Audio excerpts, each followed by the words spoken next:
বছর 10 আগে আমি খুব জনাই যেতাম। যাওয়ার আগে সবার প্রথম পড়তো গোবরা স্টেশন।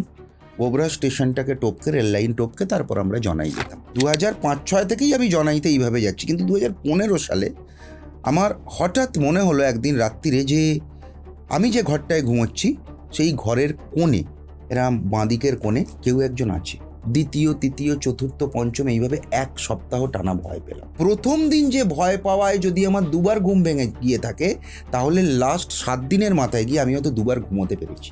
1 সপ্তাহ পরে ঠিক 8 দিন 9 দিনের মাথা থেকে আমি ফিল করছি যে সেটা কোনো মহিলা বা মেয়ে। এবং আমার বন্ধু বান্ধবরা আমাকে দেখে বলছে, হ্যাঁ রে সুরঞ্জিত, তোর চোখটা কেন ঢুকে যাচ্ছে, তোর চেহারাটা এরকম খারাপ হয়ে যাচ্ছে কেন। এবং আমি ফিল করছি যে আমার সমস্ত ভালো জামা কাপড়গুলো ঢলঢল করছে। যে সকলের ওপর যদি কালা জাদুর প্রভাব বিস্তার করা যেত, তাহলে সবার প্রথম শত্রু নিধনের কাজে এটি লাগাতো। তাহলে কাদের ওপর কাজ করে, কিভাবে কাজ করে? লগ্নের স্ট্রেংথ যার যত বেশি হয়, সে তত বেশি কিন্তু সাহসী হয়। বহু মানুষ দেখবে এখন লং ড্রাইভে যায়। ম্যাক্সিমাম মানুষ 80 থেকে 85% মানুষ সকালে লং ড্রাইভ করে, খুব কম মানুষ রাতকে পছন্দ করে। তুমি যদি কখনো খুব ভালো করে ফিল করতে চাও, তো রাতে কখনো কলকাতা থেকে পুরী যাবে, দেখবে গোটা রাস্তাটাই একটা প্রশান্ত, কিন্তু তারাপীঠের রাস্তা অত মজাদার নয়। একটা গা ছমছমে ব্যাপার আছেই আছে, এটা আমি তোমাকে একদম লিখে দিতে পারি। অদ্ভুতভাবে তুমি বিশ্বাস করবে না, কঙ্কালীতলায় গেছি, হঠাৎ আমাকে একটা সাধু এরম করে ডাকছে। ও তো ওখানকার খুব কমন ব্যাপার, মানে সাধুরা ডাকেই। তো সে হঠাৎ ঘুরে এসে আমাকে বললো যে তুমি আমার সাথে দেখা করবে, তোমার সমস্যা আছে। আমি এখনো বলছি গায়ে কাঁটা দিচ্ছে, এটা সত্যি কথা। এবং আমার সাথে যতজন বন্ধু ছিল সবাই চুপ। তুমি রাতের অন্ধকারে, আমি তোমায় বলে দিচ্ছি, রাত 12টা থেকে 3টের মধ্যে রাস্তায় বন্ধুরা যেতে যেতে, সে শহরে হোক যেখানে হোক, তুমি রাহুকে নিয়ে আলোচনা করো, তুমি বাদুড় দেখতে পাবেই পাবে, মধ্যরাত্রিরে বেড়াল দেখতে পাবেই পাবে। হ্যাঁ, তোমার ডেপথ থাকতে হবে। গ্রহরা আমাদের দেখা দেয়, একদম সত্যি বলছি, গ্রহরা দেখা দেয়। গ্রহরা সব বলেও দেয়, বলে দেওয়ার পদ্ধতি আছে, তাদের ভাষা আছে, তোমাকে বুঝতে হবে। তুমি যে বিষয় নিয়ে আলোচনা করবে সে বিষয় তোমার সামনে আসবেই আসবে, আসতে বাধ্য।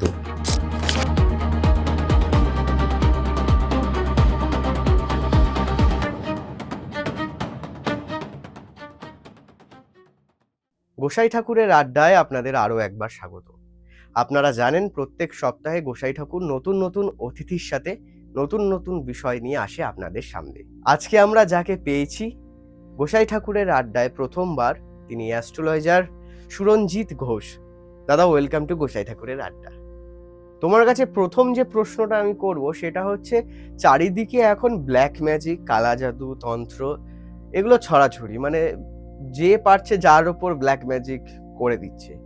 এই ব্ল্যাক ম্যাজিক কি সবার ওপর করা যায়? দেখো, তোমাকে প্রথমেই একটা কথা বলবো, সেটা হচ্ছে যে আমরা যত টুইন্স বেবি দেখি বা যমজ সন্তান দেখি, বা ছোট থেকে আমরা যাকে যাকে চিনি, সকলের জীবন কি এক হয়? মানে আমার বলার বক্তব্য হচ্ছে যে যমজ সন্তানেরও কিন্তু জীবন আলাদা হয়। একজন হয়তো খুব ভালো চাকরি করে, একজন ব্যবসা করে, একজন হয়তো সমাজে খুব প্রতিষ্ঠিত, মানে আমি টুইন্স বেবিদের কথা বলছি। একজন হয়তো সমাজে তাকে কেউ চেনেই না, খেটে খায়, সাধারণ মানুষ। তো যখন যমজ সন্তানেরই ভাগ্যটা আলাদা আলাদা হয় একটা সময়ের পর, একটা বয়সের পর, তাহলে বাস্তবে এটা বুঝে নিতে হবে যে কালা জাদু, তন্ত্র বা এই ধরনের যত রকমের কাজ, এটা কখনোই একইভাবে কোনো মানে যে কোনো মানুষ, সকলের ওপর যদি আমরা করতে চাই, তাহলে কখনোই এই কালা জাদুর প্রভাব কিন্তু সকলের ওপর পড়বে না। যদি পড়তো, তাহলে পরে কিন্তু সবার আগে এটা আমাদের রাষ্ট্র শত্রু নিধনের কাজে লাগাতো, তাই না? কালা জাদু করে যদি পরে একটা সকলের ওপর, আবারও বলছি, সকলের ওপর যদি কালা জাদুর প্রভাব বিস্তার করা যেত, তাহলে সবার প্রথম শত্রু নিধনের কাজে এটি লাগাতো। লাগায় না তো। তো তোমার প্রশ্নটা যেটা খুব ভালো, সেটা হচ্ছে যে সবার ওপর কি কাজ করে? কখনোই নয়। তাহলে কাদের ওপর কাজ করে, কিভাবে কাজ করে, এটাই নিয়েই আমি তোমাকে আজকে মোটামুটি একটা বলি। সেটা হচ্ছে যে দেখো, সবার প্রথমে কিছু গ্রহ, কিছু নক্ষত্র, এগুলো তো আমরা চলন বলন সই করে একটা দেখে নিই। আমরা দেখে নেওয়ার চেষ্টা করি যে আমাদের জীবন কেমন হবে না হবে। কিন্তু তুমি যে প্রশ্নটা করলে কালা জাদু ওরিয়েন্টেড, অ্যাকচুয়ালি অকাল্ট, যে আমার ওপর তুমি কালা জাদু করবে, সেটা কতটা আমার ওপর প্রভাব বিস্তার করবে বা আমি তোমার ওপর করব। সবার প্রথম দেখতে হবে যে যার ওপর কালা জাদু আমি করতে চাইছি বা আমি কারোর কাছে গিয়ে বললাম যে কালা জাদু আমি করব, সবার প্রথম দেখা উচিত যে তার লগ্নের স্ট্রেংথ কত। যার লগ্নের স্ট্রেংথ যত বেশি থাকে, এটা কিন্তু একদম আমি বেসিক কথা বলছি, আচ্ছা, আলোচনা করতে করতে আরও গভীরে ঢুকবো। বেসিক ব্যাপার হচ্ছে যে লগ্নের স্ট্রেংথ তার কত। সবার প্রথম এটা দেখার একটা পদ্ধতি আছে, এটা বোঝার একটা পদ্ধতি আছে। লগ্নের স্ট্রেংথ যার যত বেশি হয় সে তত বেশি কিন্তু সাহসী হয়। 10টা বন্ধু আমরা এক জায়গায় গেছি, কোনো জঙ্গলে ঘুরতে গেছি, অপরিচিত জায়গায় গেছি, বহু লোক দেখবে বলে যে ডাউহিলে ভূত আছে, হ্যাঁ, আবার বহু লোক বলে কই না তো। একই গ্রুপে 15 জন ঘুরতে গিয়ে 2 জন বললে আমার গাটা চমচম করছে, 2 জন বলছে না না যাবো না, আমার না কেমন একটা হচ্ছে, অসুস্থ হচ্ছে, আর কেউ বলছে ধ্যাৎ কিচ্ছু নেই চলো। কেন বলছে? কোথায় তাদের মধ্যে সমস্যা বা কোথায় তাদের মধ্যে একটা ভিন্ন বিষয় তৈরি হচ্ছে, যেখানে একজন বলছে যে হ্যাঁ যাব, আর 2 জন বলছে যে আমার ভয় লাগছে। এটা সম্পূর্ণটা সাইকোলজিক্যাল নয়, এটা তার লগ্নের স্ট্রেংথের ওপর ডিপেন্ড করছে। কেউ বলল চ অমুক রেল লাইনের ধারে না বহু মানুষ বহু রাতের বেলায় অনেক রকমের অনেক কিছু অভিজ্ঞতা করেছে। 5 জন বলল না যাব না, 2 জন বলল হ্যাঁ চ না যাব। কেন বলছে? বহু মানুষ দেখবে এখন লং ড্রাইভে যায়, অনেক মানুষ আছে, আমার ব্যক্তিগতভাবে বা তোমার ব্যক্তিগতভাবে প্রচুর মানুষ দেখবে, ম্যাক্সিমাম মানুষ 80 থেকে 85% মানুষ সকালে লং ড্রাইভ করে, খুব কম মানুষ রাতকে পছন্দ করে, রাতের ওই গভীরতাকে পছন্দ করে, সব লগ্নের স্ট্রেংথ থেকে। কারণ রাতের গভীরতা অনেক বেশি। রাতে আমরা দেখবে অনেক বয়স্ক মানুষের মুখে শুনি যারা রাত জাগে, যারা ট্রেনের ড্রাইভার হয়, যারা রাতে ট্রাক চালায়, তাদের অভিজ্ঞতা অনেক বেশি। অভিজ্ঞতাটা কিসের? সব কিছুর, শুধু ভূত প্রেত বা এই ধরনের জিনিস না, অকাল্টের মধ্যে অনেক জিনিস আছে। আমি ভেরি রিসেন্ট রাতে ড্রাইভ করে পুরী গিয়েছিলাম, রাতে ড্রাইভ করে তারাপীঠ গিয়েছিলাম, দুটো পুরোটাই ওভারনাইট। তুমি যদি কখনো খুব ভালো করে ফিল করতে চাও তো রাতে কখনো কলকাতা থেকে পুরী যাবে, দেখবে গোটা রাস্তাটাই একটা প্রশান্ত। এটা খুব সত্যি কথা, এটা খুব ফ্র্যাঙ্ক, আমি তোমাকে বলছি, ফ্র্যাঙ্কলি বলছি, খুব প্রশান্ত, খুব মজাদার। কিন্তু তারাপীঠের রাস্তা অত মজাদার নয়, একটা গা ছমছমে ব্যাপার আছেই আছে, এটা আমি তোমাকে একদম লিখে দিতে পারি। 95% খুব যাদের লগ্নের স্ট্রেংথ কম, মানে আমরা যাকে খুব নর্মালভাবে বলি যে নার্ভাস, যাদের নার্ভের অত জোর নেই, তারা ওই রাত্রিরে তাদের বাথরুম পেলে, তাদের জল খাওয়ার ইচ্ছা হলে তারা গাড়িতেই করবে, মানে বাথরুম করতে হলেও তারা গাড়ি থেকে নামবে না। তাহলে কেন হচ্ছে? জায়গার সাথে কেন হচ্ছে? এবার এটা আমি খুব বেসিকভাবে তোমাকে বলছি, এবার আরেকটু গভীরতায় আসি।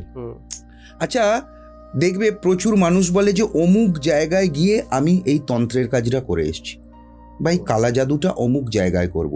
তার মধ্যে একটা প্রসিদ্ধ স্থান আমাদের ওয়েস্ট বেঙ্গলে তারাপীঠ। যেহেতু তারাপীঠ নিয়ে কথা হচ্ছে, কেন তারাপীঠ এত প্রসিদ্ধ স্থান? সেখানে শুধুমাত্র বামদেব ঠাকুর সিদ্ধ লাভ হয়েছিলেন বলে, মানে সিদ্ধি লাভ করেছিলেন বলে, সিদ্ধ হয়েছিলেন বলে, বশিষ্ঠ মুনি শুধুমাত্র সেখানে সাধনা করেছিলেন বলে? কেন? কারণটা কি? তার কারণটা হচ্ছে, সবার আগে বুঝতে হবে যে ঊর্জা সব জায়গায় তৈরি হয় না, পজিটিভ ঊর্জা সব জায়গায় তৈরি হয় না। তার জন্যে প্রয়োজন ল্যাটিটিউড লঙ্গিটিউড, দ্রাঘিমাংশ আর অক্ষাংশের ওপর তৈরি হয়। তুমি আমাদের ভারতবর্ষের ম্যাক্সিমাম ল্যাটিটিউড লঙ্গিটিউড কি বলতো? North east. বহু মানুষ জানে যে নর্থ ইস্টকে এক কথায় বলে ঈশান কোণ বলে। তো তুমি সব জায়গায় তুমি দেখো, তুমি কামাখ্যার মেরে দেখো দ্রাঘিমাংশ অক্ষাংশ, তুমি তারাপীঠ দেখো, মুম্বাই দেখো, সব নর্থ ইস্ট, এত ডিগ্রি নর্থ, এত ডিগ্রি ইস্ট। তো এখানের একটা ভারতে এই বিষয়, সনাতনের বিষয়, ভারতে অকাল্টের ব্যাপার কিন্তু ভারত শ্রেষ্ঠ, এটা তুমিও জানো, আমি না। দেখো, তুমি প্রশ্ন করলে এক আর আমি বলছি আর এক, হয়তো তোমার মনে হতে পারে যে কেন দাদা বলছে। আমি এর ডেপথে ঢোকার চেষ্টা করছি, আমি বোঝানোর তোমাকে চেষ্টা করছি যে কেন একটা মানুষের ওপর এর প্রভাবটা বিস্তার হয় আর কেন এর প্রভাব বিস্তার করা যায় না। এগুলো বুঝতে গেলে সবার প্রথমে তোমাকে এই পদ্ধতিগুলো আগে বুঝতে হবে। তো এবার এসো কিছু গ্রহগত ব্যাপার। তোমাকে আজকে একটা কথা জিজ্ঞাসা করছি। অনেকেই দেখবে বলে যে শনি আর কেতু যে ভাবে বসে থাকে, বিশেষত দ্বাদশ ভাবে বা 12th হাউসে মোক্ষ লাভ করা অনেকটা সহজ। রাহু আর কেতু সর্বদাই তো সমসপ্তমে থাকে। এবার শনি আর কেতু জ্যোতিষশাস্ত্র অনুযায়ী খুব ভালো করে পড়াশোনা করে যদি এর গভীরতায় ঢোকা যায়, দেখবে শনি আর কেতুর যে এনার্জি, যে ভাইবস, সেটা কিন্তু অলমোস্ট সেম। কিন্তু তার সমসপ্তমে তো রাহু আছে। রাহুর তাহলে প্রভাবটা কোথায় যাবে? তার মানে রাহু তো সেখানে ষষ্ঠে, যার দ্বাদশে কেতু বসে, শনিটাকে এখন বাদ দাও, তার তো রাহুটা ষষ্ঠে। আমরা খুব ন্যাচারালভাবে জানি যে জ্যোতিষশাস্ত্র উপচয় ভাব 3, 6, 10, 11 রাহুর অবস্থান খুব ভালো মানা হয়। শত্রু তোমার হবেই যদি তোমার ষষ্ঠে রাহু থাকে, তাহলে তুমি জন্মেছই শত্রু তৈরি করার জন্যে, এবং এই শত্রুই কিন্তু তোমার সামনের দিকে সফলতার জন্যে, তোমার এই শত্রুরাই তোমার কিন্তু একমাত্র রেমেডি। শত্রুরা তোমাকে নিয়ে যত বাজে কথা বলবে, যত তোমার শত্রু বাড়বে, যাদের ষষ্ঠে রাহু আছে, তারা কিন্তু তত বেশি উন্নতি এবং সফলতায় পৌঁছে যাবে জীবনে। এটা কিন্তু তোমাকে আজকে এটা বলে দিয়ে গেলাম যে ষষ্ঠে রাহু যত ব্যক্তিকে তুমি দেখবে তাদের শত্রু বেশি, তাদের ঘরে বাইরে সব জায়গায় শত্রু, এবং শত্রুরা তাকে নিয়ে বিভিন্ন রকমের বাজে সমালোচনা করে, এবং সেই ব্যক্তি যদি সেটাকে ইগনোর করে নিজের কাজ করে, অটোমেটিক্যালি শত্রু কিন্তু তার ধ্বংস হবে, বিনাশ হবে। এটা কিন্তু শুধুমাত্র ইউনিভার্সের কমিটমেন্ট সেই জাতকটার প্রতি, সেই জাতিকাটার প্রতি। যার ষষ্ঠে রাহু, তাকে ইউনিভার্স তাকে কমিট করেছে যে তুমি কিছু করো না, তোমার যখন ষষ্ঠে রাহু আছে তখন বাকিটা আমার ওপর ছেড়ে দাও। এবং এই শত্রু যত, তার দেখবে শত্রু বাড়তেই থাকবে, কারণ বাড়তে ওই জন্যই থাকবে কারণ তার সফলতার সিঁড়িটাই শত্রুর গায়ের ওপর দিয়ে সে উঠে যাবে। শত্রুরা কিছু করতেও পারবে না, করতে পারেও না। তো তারই তো শনি মানে কেতুটা দ্বাদশে। এবার যদি তো তাহলে তুমি বোঝো না, আমাদের যে কোনো জন্মছক তুমি যদি খোলো, রাহু আর তোমার কেতু দুজনে সমসপ্তমে থাকে। একজন মারাত্মক এনার্জি, একজনের মারাত্মক হঠকারী সিদ্ধান্ত নেওয়ার ক্ষমতা আছে, মানে গুন্ডা টাইপ রাহু, আর কেতু সেখানে সম্পূর্ণভাবে ত্যাগী, সম্পূর্ণভাবে ধীর স্থির। তো এখানেই তো আমাদের জন্মচাটের যে ব্যালেন্স, সেই ব্যালেন্সটা কিন্তু রক্ষা করে।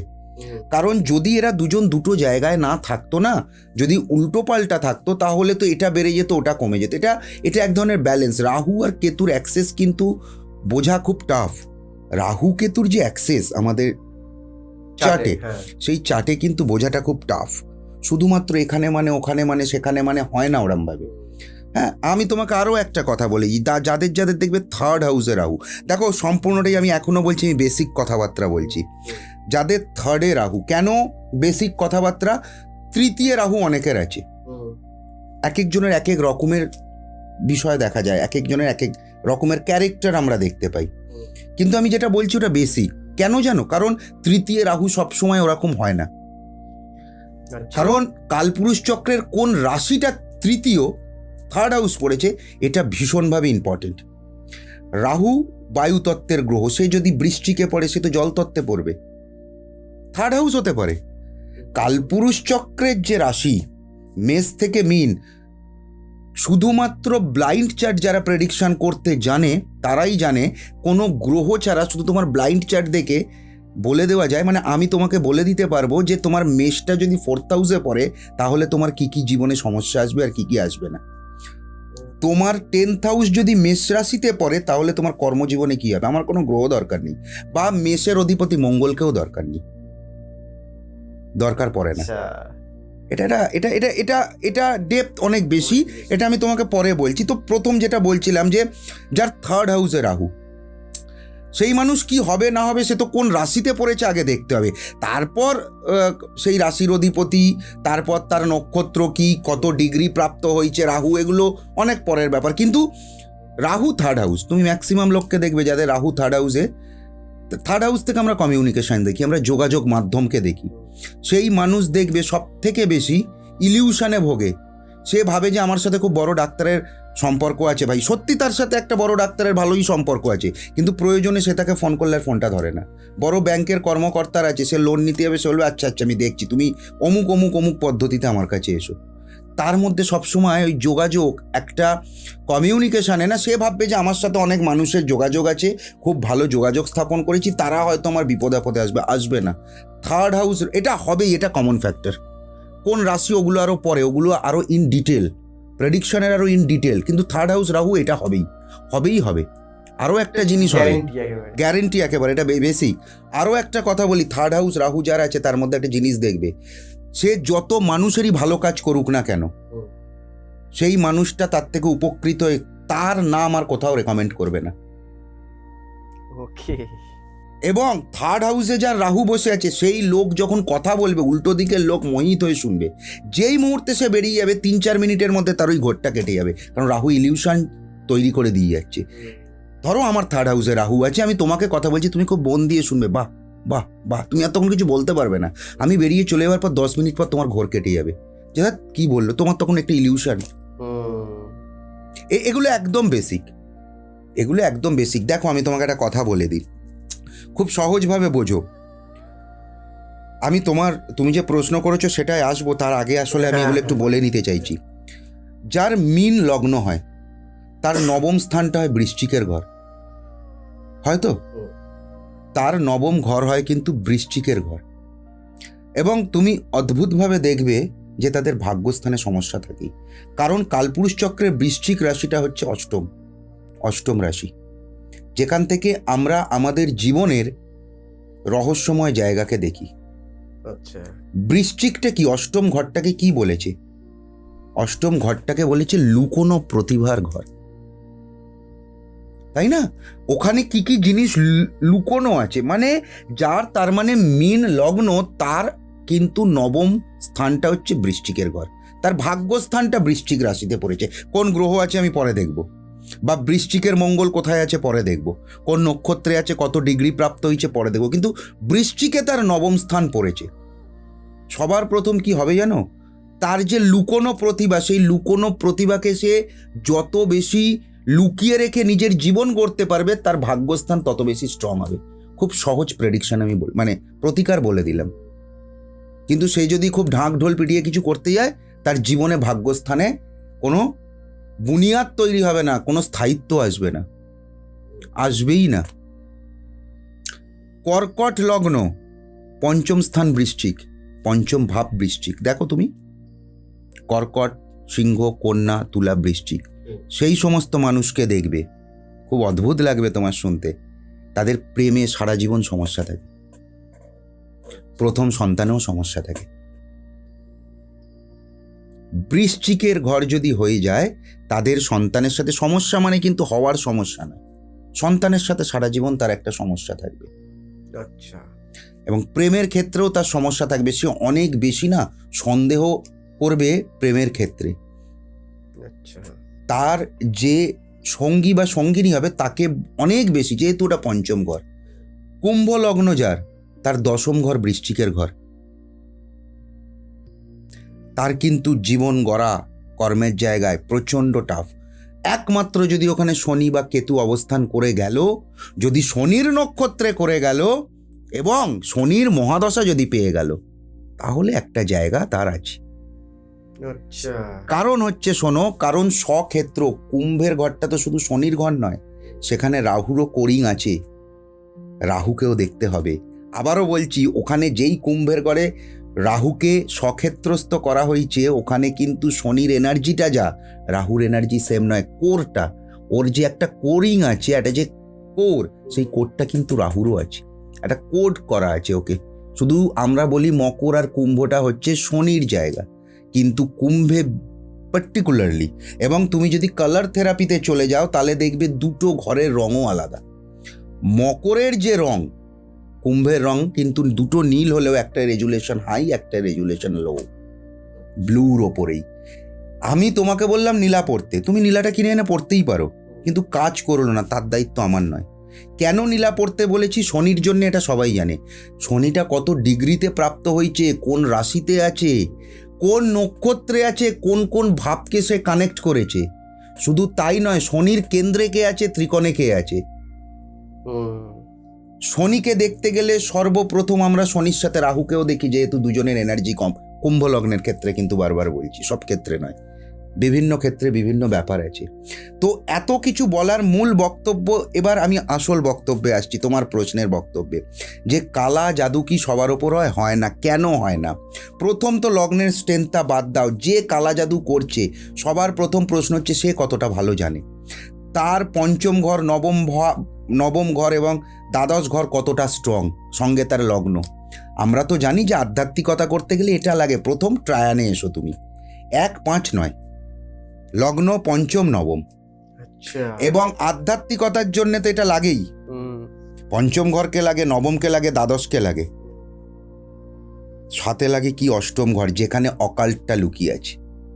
একটা সামান্য কথা তোমায় বলি, 9th হাউস লর্ড মানে নবমপতি যদি কখনো তোমার 8th হাউসে চলে আসে, সেই মানুষ প্রচণ্ডভাবে না ডিপ্রেসড, ফার্স্ট্রেট হয়ে যাবে, ডিপ্রেসড এবং ফার্স্ট্রেশনে ভুগবে তার ভাগ্যকে দাঁড় করানোর জন্যে। কিন্তু আরও একটা রেমেডি বলে দিই, কারণ নবমপতি অষ্টমে যদি চলে আসে, সেই নবমপতিটাকে সেটা দেখে সে যদি অষ্টম ঘরটাকে কাজে লাগাতে পারে, অর্থাৎ অষ্টম ঘর ওয়াইজ যদি সে অকাল্ট সায়েন্স নিয়ে কাজ করতে পারে, সে কিন্তু তার ভাগ্যের জায়গাটাকে খুব সুন্দর তৈরি করে নেবে।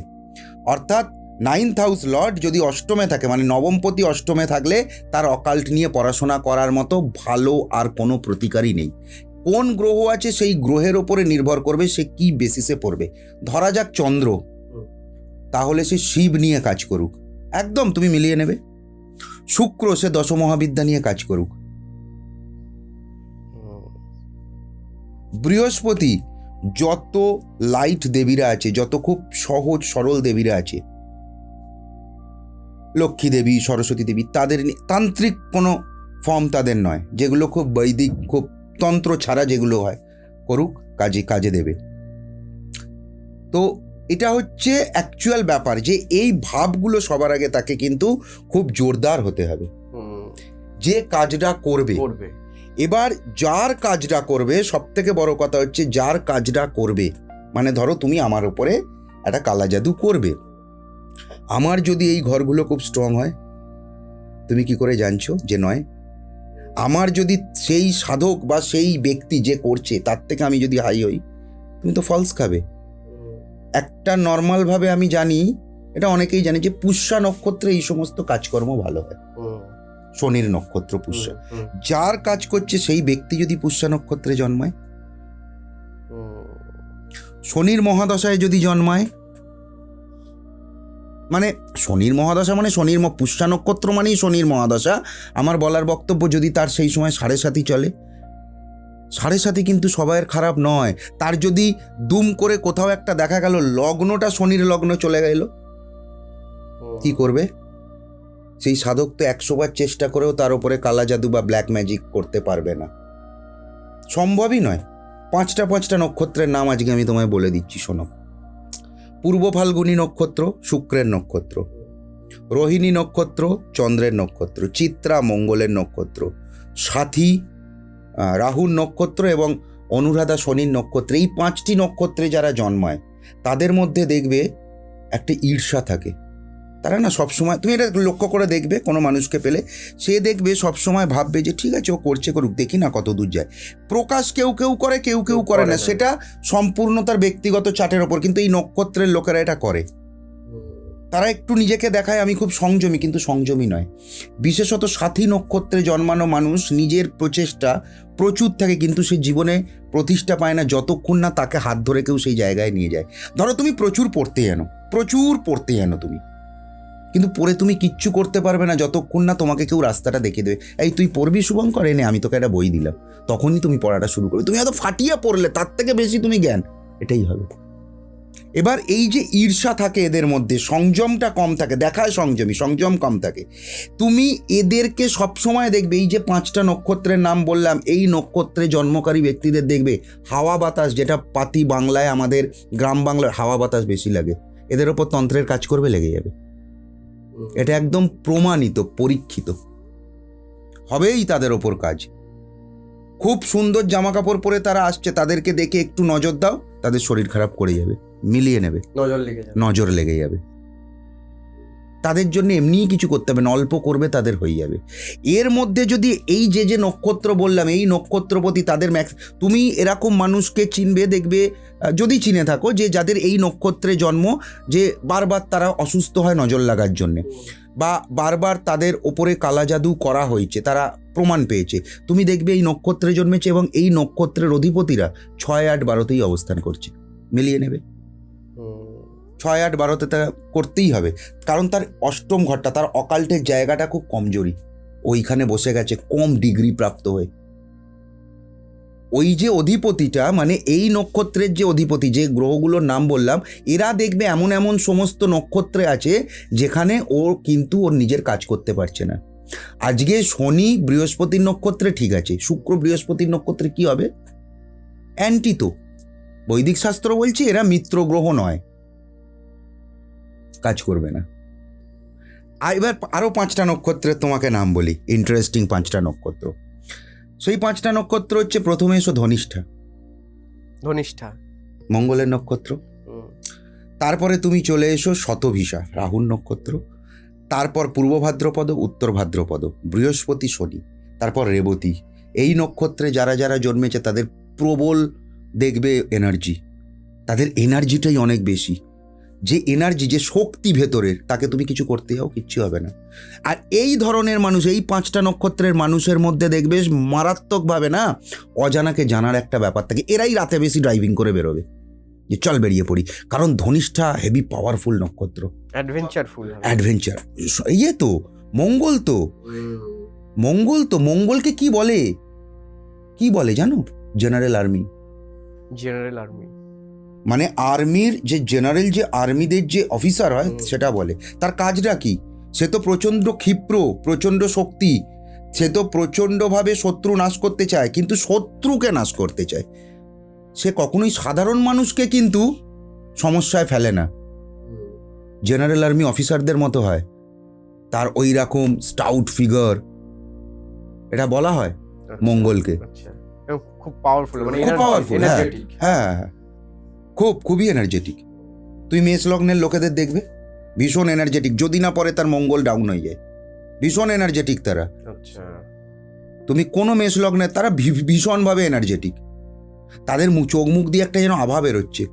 এটা তুমি খেয়াল করে দেখবে মেষ লগ্নের লোকেদের প্রচুর এনার্জেটিক। 60 বছর 65 বছর বয়স, এখনো সে দৌড়ে যাচ্ছে। এটা হবেই, পার্টিকুলারলি মেষ লগ্নে। কিন্তু বৃশ্চিকে আবার এটা হবে না, বৃশ্চিকে এটা হবে না। এবার একটা গল্প বলি তোমাকে, খুব ইন্টারেস্টিং লাগবে। আমরা তো খুব ন্যাচারালভাবে যখন প্রেডিকশন করি, আমরা কি বললাম? আমরা বললাম যে আপনার, ধরা যাক কারোর তোমার কুম্ভ লগ্ন, তো আমি বললাম যে আপনার পঞ্চমপতি নবমে বসে। তোমার এই সাবজেক্টের মধ্যেই আমি বলছি, পঞ্চমপতি কি? বুধ। কুম্ভ লগ্নের পঞ্চমপতি বুধ, সে নবমে বসে। সবাই বললো যে খুব ভালো, বুধটা অমুক অমুকের সাথে বসে, তাই একটু সমস্যা হচ্ছে, আমি একটু রেমেডি করলাম। কিন্তু ইন জেনারেলি বুধটা শুধু পঞ্চমপতি নয়, সঙ্গে অষ্টমপতিও। বুধের তো 2টো ঘর, মিথুন এবং কন্যা। তুমি কুম্ভ থেকে ঘন অ্যান্টি ক্লকওয়াইজ, মিথুনটা পড়বে পঞ্চমে আর কন্যাটা পড়বে অষ্টমে। তাহলে আমি কি করে বললাম যে শুধুমাত্র ওটা পঞ্চমপতি, ওটা অষ্টমপতিও? তাহলে পঞ্চম আর অষ্টমপতি নবমে। এবার কুম্ভে লগ্নের ক্ষেত্রে পঞ্চম আর অষ্টমপতি নবমে, তুমি এর ওপরে তন্ত্র করে কি করবে? যার পঞ্চমপতি অষ্টমপতি নবমে বসে 3টে ঘরকে সে ইন্টারকানেক্ট করেছে। এবার যদি বুধ খুব স্ট্রং হয়ে গেল, ওখানে যদি কেতুকে পেল, ওখানে যদি শনিকে পেল, দেখো বুধের কি হবে, কি রেমেডি হবে, জীবন কী হবে, ওটা পরের কথা। কিন্তু শাস্ত্র মতে কালা জাদু করার ক্ষেত্রে এইসব ব্যক্তির কালা জাদু করতে পারবে না। যদি কোনো সময় এরা ভুলবশত কোনো নিঝুম জঙ্গলে বা কোনো রকমভাবে যদি কোনো রেল লাইনের ধারে গিয়ে যদি কোনো হাওয়া বাতাস লাগে, যদি 101% চান্সেস আছে, যদি খুব হাইলি কোনো মানে হাওয়া বাতাস স্পিরিট আর কি ওদের যদি অ্যাটাক করে, তাও দেখবে 3 মাস থেকে 4 মাস সময় লেগে যাবে। না, অ্যাটাকটা মানে টানাপোড়েনটা থাকবে। আচ্ছা। আমি যদি আজকে অন ক্যামেরা একটা ঘটনা বলি তাহলে অনেকেই বিশ্বাস করবে না, কিন্তু যদি আমার পাড়ায় যাও, আমার বন্ধু বান্ধব পরিচিতিতে আমার সাথেই ঘটনা ঘটেছিল, এবং সেটা গোবরাতে। আচ্ছা। আচ্ছা, এই ঘটনাটা শোনার আগে আমি একবার ইন্টারাপ্ট করছি। সেটা হচ্ছে যে ধরো আমাদের গোসাই ঠাকুরের আড্ডার কোনো দর্শক তারা প্রেডিকশন করতে চায়, স্ক্রিনে তো তোমার নাম্বার যাচ্ছে, এই নাম্বারে যোগাযোগ করার জন্য কি কোনো নির্দিষ্ট টাইম আছে? না, কোনো নির্দিষ্ট টাইম নেই, যখন ইচ্ছা ফোন করতে পারে, যখন ইচ্ছা বুকিং করার কোনো হ্যাঁ, প্রসেস আছে? একটাই হতে পারে যে হয়তো ফোনটা বেজে গেল, আমি ধরলাম না, তখন ব্যস্ত আছি, ঘুরিয়ে করে নেওয়া Ring হয়। back হ্যাঁ করবে। হ্যাঁ, এবং শুধুমাত্র প্রেডিকশন নয়, মানে টোটাল যে জন্ম কুষ্টি, সেই জন্ম কুষ্টিও যারা তৈরি করতে চায় তারাও আমার সাথে যোগাযোগ করতে পারে। মানে আমি কিন্তু জন্ম কুষ্টি কোনো ডিজিটালি নয়, হাতে লিখে করি, আচ্ছা। সময় লাগে 7 থেকে 10 দিন আমার সময় লাগে। অনেকে ওটা গাছ কুষ্টি চায় রোল, আবার অনেকে ওটা খাতার মধ্যে চাই যে রেখে দিতে সুবিধা হবে। তো যে যেরাম চাইবে। এবং আরও একটা কথা আমি গোসাই ঠাকুরের আড্ডায় জানিয়ে দিয়ে যাচ্ছি, যে সেটা হচ্ছে আমি খুব স্বল্প মূল্যে করি। মানে আমার ইয়েটা খুব বেশি নয়, দক্ষিণা বা যে যাই বলুক, হ্যাঁ। ফিস আমার মানে কুষ্টি বা এমনি খুব একটা বেশি নয়। তো অনেকেই পারেন না করতে, যে অনেকটা হয়তো বেশি, কিন্তু আমি খুব স্বল্প মূল্যে করি। সুন্দর। এবার গল্পটা হচ্ছে যে বছর দশেক আগে আমি খুব জনাই যেতাম। আচ্ছা। আমার এক দাদা আছে, তো সেই দাদার গ্রামের বাড়ি জনাই, দাদা থাকে ডানলপে। তো জনাই যাওয়ার জন্যে আমরা যেটা করতাম, ডানলপ থেকে বালি ব্রিজ দিয়ে সোজা ন্যাশনাল হাইওয়ে ধরে গোবরা মোড় থেকে আমরা বাঁ দিকে চলে যেতাম। যাওয়ার আগে সবার প্রথম পড়তো গোবরা স্টেশনটাকে টপকে, রেল লাইন টপকে তারপর আমরা জনাই যেতাম। তো আমি বেশ কয়েক বছর, অনেক 2005-06 থেকেই আমি জনাইতে এইভাবে যাচ্ছি। কিন্তু 2015 সালে আমার হঠাৎ মনে হলো একদিন রাত্রিরে যে আমি যে ঘরটায় ঘুমোচ্ছি সেই ঘরের কোণে, এরম বাঁদিকের কোণে কেউ একজন আছে। এটা ফার্স্ট ফিলিং। ন্যাচারালি আমি খুব একটা ভয় টয় পাই না, অনেক কারণবশত পাই না, সেগুলো ব্যক্তিগত ব্যাপার, যাই হোক। তো ঠিক আছে, ভয় পেলাম, আমার মনে হলো যে এটা আমার ভ্রম। পরের দিনও পেলাম, দ্বিতীয়, তৃতীয়, চতুর্থ, পঞ্চম, এইভাবে 1 সপ্তাহ টানা ভয় পেলাম। মানে মনে হচ্ছে কেউ আছে। এবং প্রথম দিন যে ভয় পাওয়ায় যদি আমার 2বার ঘুম ভেঙে গিয়ে থাকে, তাহলে লাস্ট 7 দিনের মাথায় গিয়ে আমি হয়তো 2বার ঘুমোতে পেরেছি। এতটাই আতঙ্ক সৃষ্টি হয়েছে। 1 সপ্তাহ পরে, ঠিক 8 দিন 9 দিনের মাথা থেকে আমি ফিল করছি যে সেটা কোনো মহিলা বা মেয়ে। 3 দিনের মাথায়, মানে থার্ড ফেজে আসছি আমি, 3 দিন বলবো না, থার্ড ফেজে আমার যেটা মনে হলো যে সেই মহিলা বিছানায় বা আমি এই যে বসে আছি আমার পাশে, যেখানে খুশি, সে কিন্তু আমার সাথে সবসময় বিচরণ করছে। এটা আমার সবসময় মনে হতে লাগলো। এই করে করে কিন্তু সময়টা প্রায় 1.5 মাস কেটে গেছে। এবং আমার বন্ধু বান্ধবরা আমাকে দেখে বলছে, আরে সুরঞ্জিত, তোর চোখটা কেন ঢুকে যাচ্ছে, তোর চেহারাটা এরকম খারাপ হয়ে যাচ্ছে কেন? এবং আমি ফিল করছি যে আমার সমস্ত ভালো জামা কাপড়গুলো ঢলঢল করছে। হ্যাঁ, এটা আমি ফিল করছি। তো যাই হোক, এই সমস্ত ফিল করতে করতে করতে করতে আমি খুব ওরিড হয়ে গেলাম। তো আমি বিভিন্ন ক্ষেত্রে, মানে আমার পেশা অ্যাস্ট্রোলজি, কিন্তু নেশা আমার তন্ত্রের, বা নেশা আমার কিন্তু আরও একটা নেশা আছে, সেটা হচ্ছে যে সাধু সন্ত। আমি বেশ কিছু সাধু সন্তের সাথে ঘোরাফেরা বা দেখা, বা বিভিন্ন তাদের অভিজ্ঞতার কথা শুনি। মানে সেগুলো কোনোভাবেই কোনো অর্থের ব্যাপার নয়, আমার ভালো লাগে তাদের সাধু সাথে। সঙ্গ করতে তুমি আমার ভালো লাগে, হ্যাঁ, বরাবর এটা খুব ছোট থেকেই করি। তো যাই হোক, এটা আমার অনেক পুরনো বন্ধুরাও জানে, যে কারণে আমি হঠাৎ দীর্ঘ একটু টাইম চলে গেলে আমি বেশ কিছু জায়গায় চলে যাই। ধরো কঙ্কালীতলা চলে গেলাম, হ্যাঁ, মানে শুনলে খুব অবাক লাগবে, ঘাটশিলাতে রঙ্কিনী দেবীর মন্দির আছে, রঙ্কিনী দেবী চলে যাই। আমার খুব ভালো লাগে জায়গাগুলো, এই ভাইবস, এই মানে শক্তি আমাকে টানে। তারাপীঠ তো আছে, এই কামাখ্যা আছে, এই সমস্ত জায়গায় আমি খুব যাই, সাধুসঙ্গ পাই।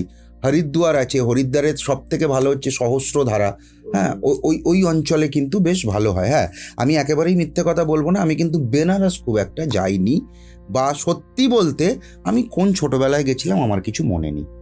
যাওয়ার ইচ্ছা আছে, কিন্তু কেন জানি না যেতে পারি না। বহুবার আমি টিকিট কেটেছি, ক্যান্সেল করতে হয়েছে। ইনফ্যাক্ট আমি অন ক্যামেরা বলছি, আমার টিকিট কাটা আছে, জানি না যাওয়া হবে কিনা। হ্যাঁ, বেনারস আমি বহুবার টিকিট কেটেছি, হয়নি। তো বেনারসে আমি সাধুসঙ্গ করিনি বা পাইনি। তো এইরকম সমস্ত সমস্যা চলতে চলতে আমার এখনো ভালো মনে আছে, দোলের সময় আমরা সব তারাপীঠ যাচ্ছি। আচ্ছা। তো ট্রেন ধরে সবাই বন্ধু বান্ধবরা 2015 সালে তারাপীঠ যাচ্ছি, 14 জন বন্ধু যাচ্ছি, তার মধ্যে 8 জন ট্রেনে যাচ্ছি, আর বাকিরা সব বিভিন্ন সময় কাজকর্ম, মানে দোলের আগের দিন যাচ্ছি, বিভিন্ন সময় তারা ট্রেন ধরে টরে আমাদের সাথে মিট করবে। তো মতো অবস্থায় আমাদের একটা বন্ধু বলল যে, তো শোন না, সব তো বিকালে আসবে, হোটেল তো আমাদের সারাদিনেরই আছে 3 দিনের প্যাকেজে, তো চ একটুখানি বোলপুরে নেবে, আগে বোলপুরটা ঘুরে তারপর আবার বিকালের ট্রেনে চলে যাব। বুঝতেই পারছো সব ছেলে, কোনো অসুবিধা নয়, মানে এক শিয়াল ডাকলে সবাই ডেকে উঠলো, হ্যাঁ চ চ চ চ বোলপুরে ঘুরে টুরে। অদ্ভুতভাবে তুমি বিশ্বাস করবে না, কঙ্কালীতলায় গেছি, যারা কঙ্কালীতলায় গেছে, কঙ্কালীতলায় গিয়ে এখন বাঁ দিকটায় কার পার্কিং করেছে, শিবের মন্দির আছে, ওইদিকে কিছু অগরি থাকে, হঠাৎ আমাকে একটা সাধু এরম করে ডাকছে। ও তো ওখানকার খুব কমন ব্যাপার, মানে সাধুরা ডাকেই। আমার বন্ধু বলে যে এই বেড়া নেশা করবে বলে ডাকছে আর কি, চ এখান থেকে চ। তো সে কন্টিনিউ আমাকে ডাকছে, আমি বললাম হ্যাঁ চ, নেশা করবে, বেরিয়ে গেছি। তো তাকে আমরা পাত্তা না দিয়ে বেরিয়ে গেছি। তো সে হঠাৎ ঘুরে এসে আমাকে বললো যে তুমি আমার সাথে দেখা করবে, তোমার সমস্যা আছে। আমি এখনো বলছি গায়ে কাঁটা দিচ্ছে, এটা সত্যি কথা। এবং আমার সাথে যতজন বন্ধু ছিল সবাই চুপ, সবাই কিন্তু আমাকে কন্টিনিউ বলেই যাচ্ছে 1.5 মাস ধরে যে তোর শরীরটা কেন এরম হয়ে যাচ্ছে। সবাই তখন না স্তম্ভিত। এবং আজকের ডেটে দাঁড়িয়ে আমি যে কথাটা বলবো সেটা অলৌকিক হলেও এটাই সত্যি কথা। সে আমাকে বলেছিল ওইখানে দাঁড়িয়ে দাঁড়িয়ে যে তুমি একটা কালো কার কিনে আনো। আমার একটা বন্ধুকে বললে, এই বেটা তুই একটা কালো কার কিনে আন। সেই বন্ধুটা খুব রোগা, তাকে ওই সাধুটা বলছে এই সুটকে মানে রোগা, সুটকে একটা কালো কার কিনে আন, ওকে নিয়ে গিয়ে ওর পায়ের বুড়ো আঙুল দিয়ে এরম চাপবি, পুরো মাথা অবধি নিয়ে যাবি, নিয়ে গিয়ে কেটে নিয়ে আসবি। কেন? বলছে আমি যেটা বললাম কর, আর তুই এখান থেকে এখন বেরোস না, তুই আমার সাথে দেখা করে যাবি। আমাকে বলছি তুই সমস্যায় আছিস। একদম মানে বড় বড় দাড়ি, হ্যাঁ, কালো কাপড় পরা অঘরীদের মতো, গাঁজাটা যা খায় সেটা তার ব্যক্তিগত ব্যাপার। ও বসে আমাকে হঠাৎ কেন ডাকলো, কি জন্য ডাকলো আমি কিন্তু কিচ্ছু জানি না। গেলাম, কার কিনতে হবে, কোথায় কার পাবো, এই পাবো ওই পাবো। তো যাই হোক একটা জোগাড় হলো, আমার এক্স্যাক্ট মনে নেই কীভাবে জোগাড় হলো, কিন্তু জোগাড় হলো। তো সে কিছু একটা ফু অন্তর টন্তর দিয়ে, ওই যে খাম হয় জানো তো, ওষুধের যে সাদা খামগুলো একদম নর্মাল, ওতে ভরে বললো যে 24 ঘন্টা রেখে আমার কাছে নিয়ে আসবি। আমি 24 ঘন্টা রেখে আপনার কাছে আনবো কী করে, আমরা তারাপীঠ যাচ্ছি। বলছে সে জানি না, 24 ঘন্টা এটা তোর কাছে রাখবি, রেখে তারপরে তুই এটা নিয়ে আসবি আমার কাছে। বললাম যে ঠিক আছে। আবার বলছে যে 24 ঘন্টা রাখবি, এমন নয় যে তুই পটি করতে যাবি, মানে ওরা তো একদম পাতি করে বলছে করতে যাবি, রেখে ওটা নিয়ে যাবি, দরকার পড়লে এরকম হাতে ধরে বসে থাকবি, ছাড়া যাবে না। 24 ঘন্টা কি করে সম্ভব? তো একটা বন্ধু বললো ঠিক আছে সম্ভব, চল আমরা এখান থেকে তাহলে বেরিয়ে যাই। কালকে কখন আসতে হবে? বললে এরম সময় আসবি, এর থেকে পরে আসবি, সন্ধ্যার দিকে আসবি। পরের দিন কিন্তু দোল, মাথায় রাখতে হবে। আমরা দোলের আগের দিন যাচ্ছি, কি করে আসবো তারাপীঠ থেকে? ট্রেন ধরে আসবি, বন্ধুর জন্য এটুকু করতে পারবি না? তো আমরা তো খুব ছোটবেলার বন্ধু, একজনের প্রতি একজনের একটা না টান ছিলই। তো আমরা তারাপীঠ ওই দিন তো চলে গেলাম। পরের দিন আমার ওই বন্ধু বললো চ যাবো, একটা গাড়ি বুক করে যাবো। তো তখন আমাদের কাছে তো পয়সা করি ওইভাবে অত ব্যাপার নেই, না এতে নয়, একটা ট্রেন ধরে যাবো আবার ফিরবো। বিশ্বাস করবে না শুভঙ্কর, আমার কাছে ওটা মানে পুরো 24 ঘন্টা ছিল। তো গেলাম, পরের দিন গেলাম, গিয়ে বললো এনেছিস? বললো হ্যাঁ। আমরা 3টের সময় পৌঁছে গেছিলাম। বলছে আয়, বলছে খোল। হ্যাঁ খুললাম, এই মানে খামটা থেকে। বলছে মাপ, কি মাপবো?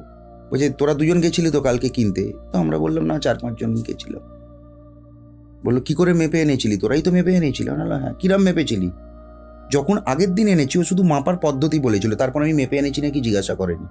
পরের দিন বলছে মেপে এনেছিলি তো? হ্যাঁ। কিরাম মেপেছিলি? এরম পায়ে করে চেপে মাথা সম্পূর্ণ? বললো হ্যাঁ হয়তো একটু বড় ছোট ছিল। বললো এখন মাপ। লিটারালি শুভঙ্কর বিশ্বাস করবে না, কাঠটা আমার এখানে 1.5 থেকে 2 ফুট ছোট হয়ে গেছিল। কি করে হয়েছিল আমি আজও জানি না, আজও আমি জানি না। এবং সকলে ওখানে হতবম্ব, কি করে হয়? সে হাসছে, সে বলছে 50 টাকা দিয়ে 3টে জিনিস কিনে আন, সর্ষের তেল, অনেকটা ধূপ, আর একটু জল কিনে আনবো? বলছে হ্যাঁ জল কিনে আনবি। কি করে কিনে আনবো? বলছে খাবার জল, এই যে এরকম বটল, খাবার জল কিনে আনবি।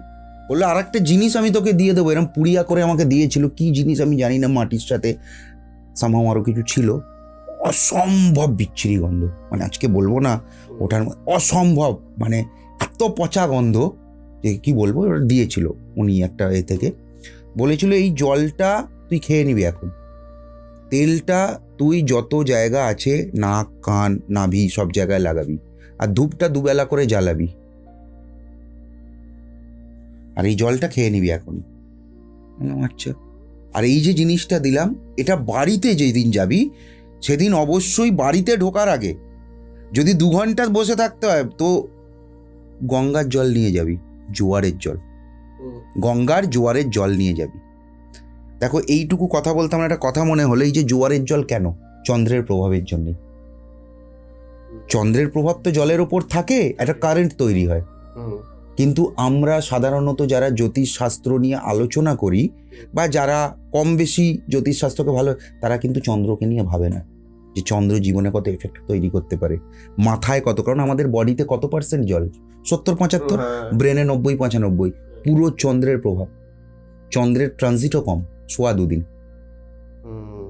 চন্দ্র একটা মানুষকে ভারসাম্যহীন তৈরি করে দিতে পারে, মানসিক ভারসাম্যহীন, চন্দ্রের উল্টোপাল্টা প্রতিকার করলে। কেউ ভাবেই না। চন্দ্র সেকেন্ডের কাটার মতো ট্রানজিটে। তো এইভাবে যখন চলছে, হ্যাঁ, চলতে চলতে সে বলল যে ও আচ্ছা, মানে আমি বললাম যে আচ্ছা ঠিক আছে করবো। তখন না পুরো ভেবলে গেছি, মানে আজকে 26, আজ থেকে 11 বছর ব্যাকে তুমি চলে যাও, ভেবলে গেছি যে হ্যাঁ ঠিক আছে, সব বন্ধুরাই ভেবলে গেছে। বলছে ঠিক আছে, বললো যা চলে যা, আর তোর কিছু হবে না, কোনো ভয় ডর নেই। ঠিক আছে, চলে এলাম। ওই দিন থেকেই সব শুরু করলাম, বাড়ি চলে এলাম, বাড়িতে এসে সব বললাম। আচ্ছা, এর মাঝখানে একটা ঘটনা ঘটেছিল, সেটা হচ্ছে আমি লাস্টের দিকে এতটাই ভয় পেতাম, বাবা মায়ের মাঝখানে গিয়ে শুতাম এই বয়সেও। মা বুঝতে পেরেছিল, বাবা বুঝতে পেরেছিল, বলছি যে তুই তাহলে ওখানে ঝাড়ফুঁক কর, ওখানে ঝাড়ফুঁক কর, ওখানে ঝাড়ফুঁক কর। হ্যাঁ, ওই জন্যেই আমি আজকে এই প্রশ্নটা তোমার এই প্রশ্নটা আজকে আমার ভালো লাগলো, যে আমি 1000টা জায়গায় ঝাড়ফুঁক করেও সেদিন কাজ হয়নি। সেদিন কিন্তু 1000টা জায়গায় ঝাড়ফুঁক করেও আমার কাজ হয়নি। আমি প্রচুর অর্থ তখন খরচা করেছি, কেউ ঠিক করতে পারেনি। কিন্তু যে লোকটা ঠিক করলো সে মাত্র 50 টাকা দিয়ে কয়েকটা জিনিস কিনে আনতে বললো, এবং অদ্ভুতভাবে তাকে আমি দক্ষিণা দিতে গিয়ে বললাম, সে বললো যে যা মায়ের কাছে গিয়ে দিয়ে আয়। সে নেয়নি কিন্তু আমার থেকে সেদিন টাকা, একটা টাকা নেয়নি। প্রকৃত সাধক, প্রকৃত সাধক, এবং প্রকৃত সাধকরা তারা কিন্তু আইডেন্টিফাই করতে পারে এর সমস্যা আছে, এবং তারা মানুষের ভালোটাই করে। এবং তার মানে তার সমস্ত ভাব আমার থেকে অনেক বেশি উন্নত, এবং আমাকে যে অ্যাটাক করেছিল সেটা আরো বেশি। তার মানে তোমাকে সত্যি অ্যাটাক করেছিল? হ্যাঁ, এটা আমার পাড়ায় সবাই জানে, মানে আমার পাড়ায় সবাই জানে, শুধু বন্ধুরা নয়, সবাই জানে। তোমার কোথাও মনে হয়নি যে আমি কেন এটা ফিল? বলছি, এখনো গল্প শেষ হয়নি, গল্প তো সবে মাঝখানে। আচ্ছা, এই সমস্ত কিছু হয়ে গেল, বাড়িতে এসে ওই সমস্ত বাড়িতে বলতে বাবা বললো যে আচ্ছা ঠিক আছে করো তাহলে। বলেছি এখন 3 দিনের মধ্যে আমার আর কিছু নেই, এবং 15 দিনের মধ্যে আমি আবার আগের মতো হয়ে গেলাম অদ্ভুতভাবে। তখন বন্ধুরা বললো যে তাহলে তো আবার ওখানে যেতে হবে, এবং বললে বিশ্বাস করবে না, তার ঠিক 1.5 মাস পর আমরা যখন গেছি, বললো যে কার কথা বলছো, কোন সাধু? সাধু এরাম আঁকড়ায় থাকতো, অমুক জায়গায় থাকতো। একজন বললো ও বেটে করে, উনি এখানে থাকেই না। তাহলে কোথায় থাকে? বললো উনি এই দোল পারপাসে এখানে এসেছিলেন, আমাদের সাথে সঙ্গবদ্ধ হয়েছিলেন, কাজ করেছেন, আবার চলে গেছেন, আবার কবে আসবে জানা নেই। 3 বছর পর তার দেখা পেয়েছি কঙ্কালীতলাতেই, দোলে নয়, অন্য সময়। এবং তখন অত বন্ধু যায়নি, 2-3টে বন্ধু গিয়েছিলাম, এবং তখন গাড়ি নিয়ে গিয়েছিলাম। আচ্ছা, 2018 সালে। এবং তখন সে আমাকে দেখে চিনতে পারে, বলে কেমন আছো? আনলাম ভালো আছি, ভালো আছি বাবা, নমস্কার করলাম। বলছে তোমার কি হয়েছিল জানো? আনলাম না, কি হয়েছিল? সে কঙ্কালীতলায় বসে বলছে তুমি বাইক নিয়ে এমন কোনো রেল লাইন টপকেছো যে রেল লাইনটা সোজা নয়, তেরচা। এবং যারা যারা গোবরার রেল লাইন টপকায় তারা জানে যে রেল লাইনটা এরম স্ট্রেট নয়, রেল লাইনটা এরম, মানে তুমি যে রাস্তাটা দিয়ে যাবে রেল লাইনটা এরম সোজা নয়, এই কোণ থেকে সেরম ভাবে বেরিয়ে গেছে, কোনাকুনি। আচ্ছা, মানে সোজা নয়, কোনাকুনি এরম এসছে। মানে এদিকে ট্রেন, তুমি এদিকটা পুরো দেখতে পাবে, ট্রেন আসছে, এদিকে কি আছে তুমি দেখতে পাবে না, এতটাই কোনাকুনি, মানে ব্লাইন্ড স্পট। তারপরে ওই কোণে গোবরাটা। আচ্ছা, বলছে তুমি এরকম কোনো রেল লাইনের কাছ দিয়ে গিয়েছিলে, রেল লাইন টপকেছিলে যেখানে তোমাকেও ধরেছে। আমি প্রচুর রেল লাইন টপকেছি, বালি ব্রিজের তলার রেল লাইন টপকেছি, টিকিয়াপাড়ার তলায় রেল লাইন টপকেছি, সাঁতরাগাছিতে রেল লাইন টপকেছি। তখন বলছে না, কোনাকুনি রেল লাইন। এবং আরও একটা কথা বলবো? হ্যাঁ বলুন। বলছে ওই রেল লাইনের ঠিক 300 মিটারের মধ্যে অশ্বত্থ গাছের তলায় দশমহাবিদ্যার কোনো মন্দির আছে। তুমি আজকের ডেটে চলে যাও, গোবরার ওই রেল লাইনটা টপকে একটা মা তারার মন্দির আছে বাঁদিকে, অশ্বত্থ গাছের তলায়, আজও আছে, বহু পুরনো। সে ওখানে বসে বলে দিল। এটাই তো প্রেডিকশন। তার আগে প্রতিকার করেছি। Yes, exactly. গায়ে পুরো কাটা। হ্যাঁ ঠিক বললে। এবার শোনো, তোমাকে যে ধরেছিল সে সদ্য বিবাহিত মহিলা। তুমি কি দেখতে? রাজস্থানী মেয়েকে দেখতে? হ্যাঁ, কল্পনায় রাজস্থানী মেয়েই আসতো। বললো মেয়েটি রাজস্থানী, এখানের একটি ছেলের সাথে বিয়ে করে চলে এসেছিল, কোনো সমস্যা ছিল না। কিন্তু সে যে কোনো কারণেই হোক, তোমাদের ওই গ্রামে অর্থাৎ ওই জনাই বা গোবরা অঞ্চলে, ওখানে কোনো একটা সময় হোক সে ওই ব্লাইন্ড স্পট বলে সে ট্রেন বুঝতে পারেনি, সে মারা যায় ট্রেনে কাটা পড়ে। এবং তার কিন্তু কোনো অশান্তি বা আত্মহত্যা নয়। বললে এবার এবার এবার বিষয়টা বোঝো। মানে আমাকে সে বলছে, শুভঙ্কর বিষয়টা এবার বোঝো তুমি। সে আমাকে বলছে এবার তুমি যখন ওখান দিয়ে যাচ্ছ, সামহাউ তার হাজবেন্ডকে তোমার মতো দেখতে।